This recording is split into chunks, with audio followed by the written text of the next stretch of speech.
Jadi kedatangan motor ya.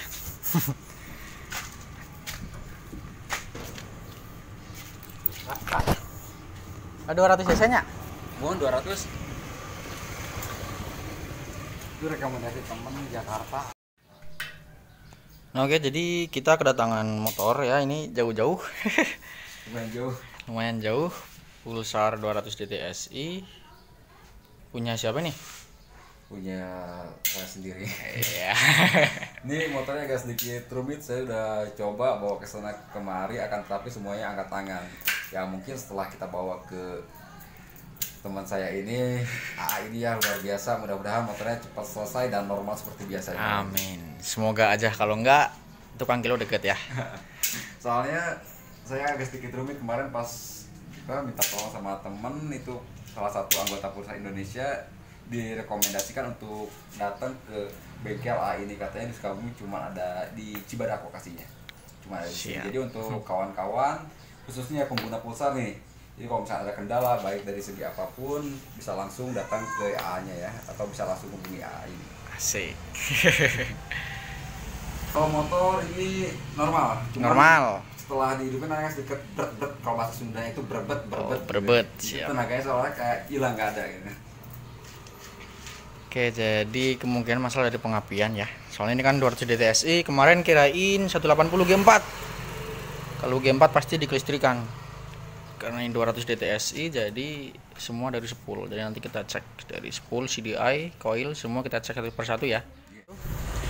Oke, assalamualaikum warahmatullahi wabarakatuh. Balik lagi di Hilmi Batullah dan Hilmi Arasyana. Jadi ini motor yang tadi kita turunin ya. Ini Pulsar, basicnya Pulsar 200 DTSI. Ya ini coil sudah berubah ya, sampai sebelahnya mah enggak ya. Jadi ini motor hidup ya, sesuai yang disampaikan sama si embunya. Motor ini hidup ya, motor ini hidup, cuman berebetan.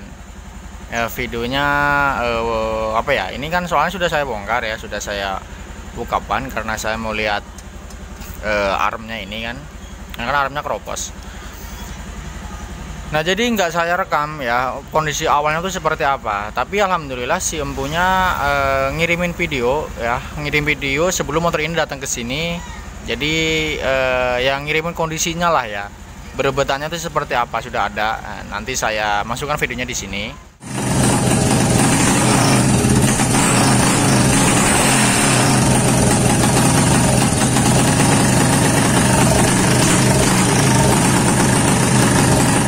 Jadi seperti itu dia tadi videonya ya.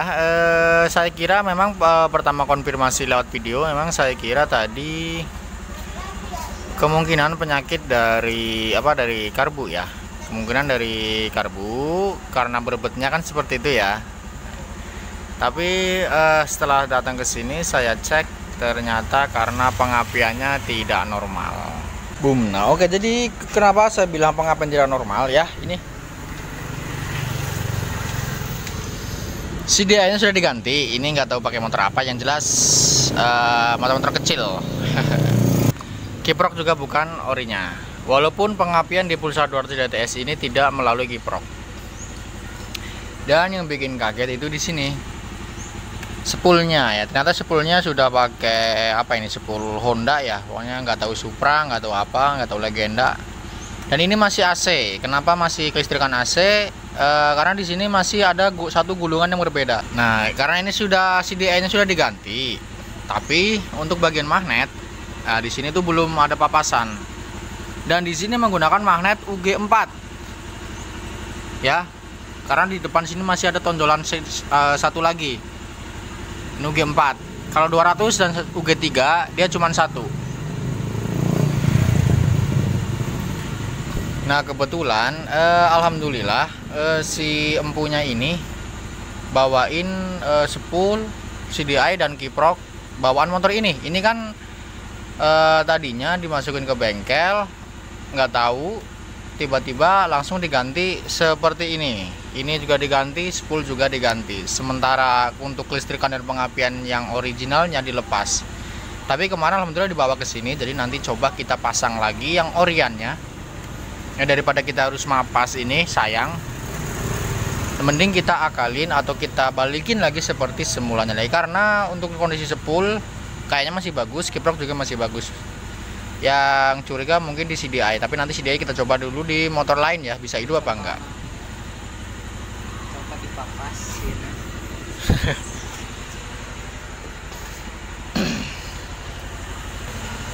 Nah, untuk si Arnold ya ini masih dalam proses pembongkaran ya.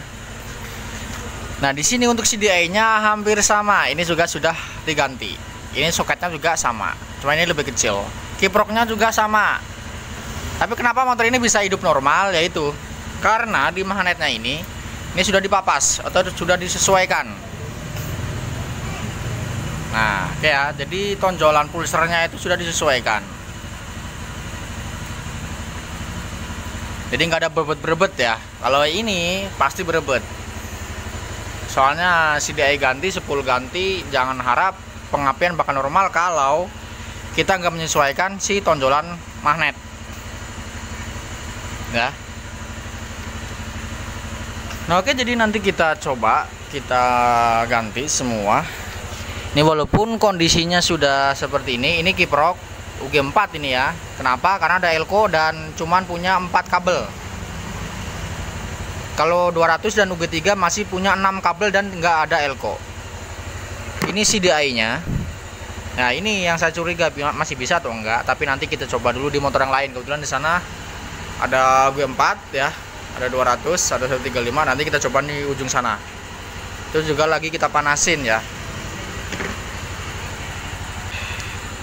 Dan ini untuk spoolnya, ini masih bagus ya, belum ada yang gosong. Jadi nanti kita pasang lagi, kita coba pakai pengapian dan kelistrikan Orion, moga-moga normal.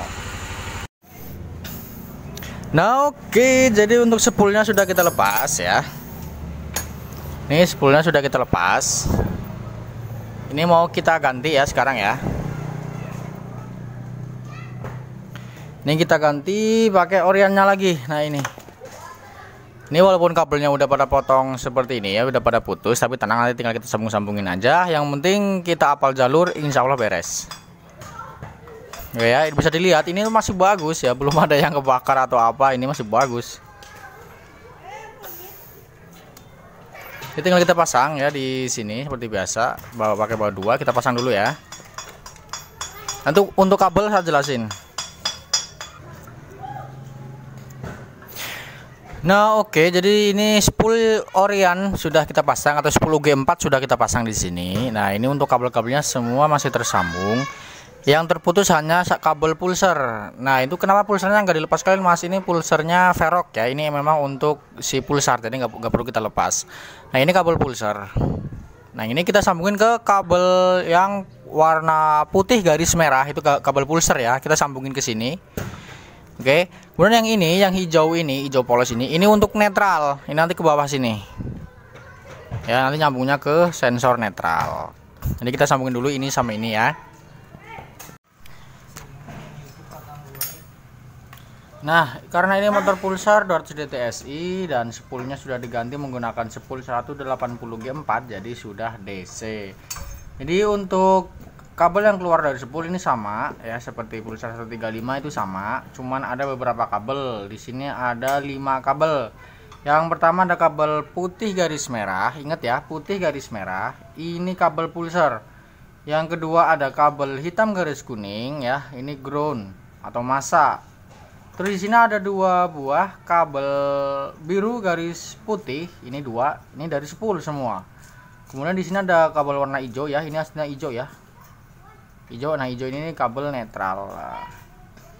Karena di sini cuma ada segini doang ya, karena kabel bodinya udah dipotong-potong, jadi kita butuh soket satu lagi buat nyambung ke sini ya.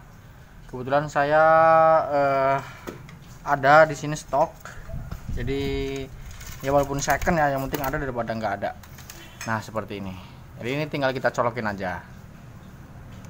Kayak kabel pulsar ke kabel pulsar tetap ya. Cuman di sini untuk kabel spool atau kabel warna biru garis putihnya, untuk di sini ya, untuk di soket yang satunya lagi saya ganti menggunakan kabel hitam garis coklat garis biru ya. Nih. Jadi anggap aja ini kabel biru, ini biru garis putih 2, satu masa, yang satunya hijau, yang satunya lagi pulser merah garis putih. Oke. Nah, setelah seperti ini tinggal kita sambung. Nah, untuk kiproknya di sini ini punya 4 kabel ya. Punya 4 kabel.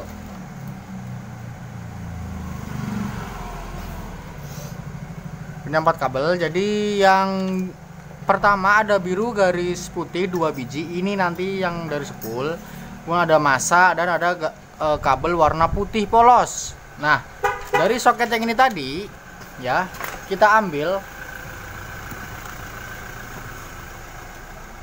garis biru kabel biru garis putih ya. Tadi saya udah saya ganti menggunakan kabel coklat garis biru ya. Anggap aja ini biru garis putih. Nah, ini nanti kita sambung ke sini masing-masing satu persatu. Kemudian nanti masa kita sambung ke sini. Oke ya.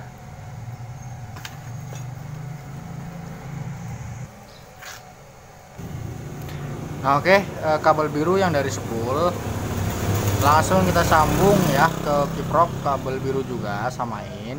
Kemudian ground atau masanya ini kabel hitam garis hijau ya kalau di kiprok. Ini kita sambungin juga ke sini. Masa kabel masa ini kita sambung, kemudian kita kasih cabang. Ini nanti untuk ke rangka atau ke baut sini ya.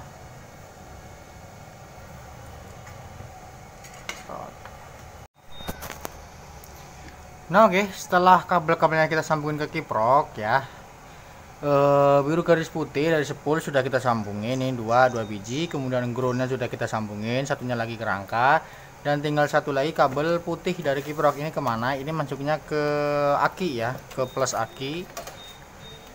Nanti dari plus aki kita keluarin lewat sikring baru ke kabel kunci kontak.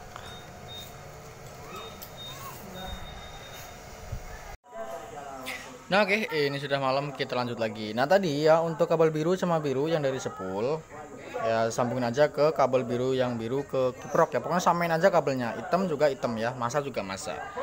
Nah, setelah semua sudah tersambung, di kiprok ini tinggal satu kabel. Ini ada 2 cabang, yang satu ke elko ya, elko ini. Yang satu ke elko, yang satu ini kemana? Ini ke plus aki ya, atau ke kunci kontak ya. Nah, ini plus aki ya kan, dari plus aki terus keluar kabel, ada sikring. Nah, dari sikring ini langsung masuk ke kunci kontak. Nah, kita ambil yang tengah-tengah sini. Oke, ini ya, kita sambungin aja langsung ke sini, soalnya nanti untuk pengecasan aki. Setelah udah dari soket apa ini namanya, spool ya, ini tinggal 2 kabel yang belum tersambung. Ini yang hijau ini buat netral, ini nggak kita pakai karena nggak ada speedometernya ya, yang kita pakai. Nah, kemudian kita ambil satu kabel lagi, sisanya ini kabel pulser warna putih garis merah. Ini nanti langsung masuk ke CDI. Nah, ini dia CDI-nya. Ini untuk UG4 seperti ini ya. 135 juga sama, cuman 135 punya 3 soket ya, sama kayak 220. Soketnya ini bisa beli kepunyaan dari soket CDI Shogun ya, sama ya. Nah, sekarang kita bahas ini ya. Menghadapnya ke sini ya. Jadi dari sini hitungannya 1 2 terus 3 4 5 6 ya. Nanti catat aja. Untuk kabel bodi ori ya, itu warnanya putih garis merah ya, nomor 1 ini putih garis merah, ini dari pulser. Yang nomor 2 ini warna hitam garis kuning, ini masa. Kemudian yang ketiga ya, di sini itu sensor karbu ya. Ini warna apa sih ya, pokoknya ini itulah ya. Tapi ini nggak kita pakai ya, seperti biasa ini nggak kita pakai. Kemudian di sini ada nomor 4, ini coklat garis putih ya, pokoknya nomor 4 sini ya, 1 2 3 4. Nah 4 ini input 12 volt atau dari kunci kontak ya, dari kunci kontak atau output kunci kontak. Nanti kita sambungin ke kabel yang warna coklat ya, coklat yang dari kontak ya. Kemudian yang dua ini hitam garis polos yang nomor 5. Ini untuk masuk ke coil ya. Yang hitam garis merah ini juga ke coil. Ini yang ke kiri, ini yang ke kanan, atau terbalik juga nggak masalah. Yang penting ada outputnya. Oke ya, jadi paham ya.